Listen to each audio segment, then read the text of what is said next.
Isang lalaki sa Iloilo City ang nasagasaan ng umano'y nakainom na driver. Nauwi pa ito sa sapakan ng dalawang sakay ng nagkabanggang sasakyan.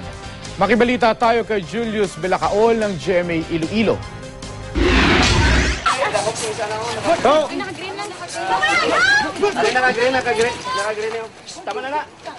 Nagsapakan sa labas ng istasyon ng pulis ang dalawang lalaking ito na nasangkot sa isang aksidente sa barangay Buhang, Iloilo City. Nagkainitan na magkasamang si Mariano Castroverde at Raymond Balayan. Pinagsabihan daw kasi ni Balayan si Castroverde matapos mabangga ng kanilang sasakyan ng isang lalaki. Inaresto sila ng mga pulis. Humingi nila ng perang pampagamot ang lalaking kanila nabunggo, imbes na magsampa ng kaso. Nasagasaan ng truck ang batang ito sa barangay Panadtaran, San Fernando, Cebu. Papasok na raw sana noon ang paaralan ng biktima. Kikiwan naman, ana na lagi.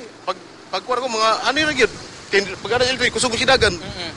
Danay mo siya itong batasan. Nasa ospital pa rin ang bata na nagtamo ng sugat sa kamay at ulo.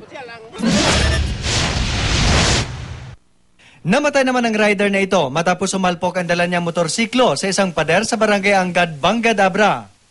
Lasing at mabilis daw ang pagpapatakbo ng rider, kaya nawalan siya ng kontrol sa motorsiklo. Julius Belacaol, Nagbabalita, Pilipinas.